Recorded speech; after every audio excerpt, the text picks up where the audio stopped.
Жездеке, сіздің өмір оңды ғой, ай сұлудай асыл жар, алақанға қонды ғой.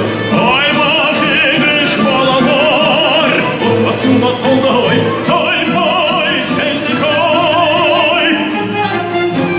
сіз демалып жатқанда опыр-топыр балалар, өзіңіздей домалап өңкей жылтыр қаралар, үстіңізге именіп жатады ғой домалап.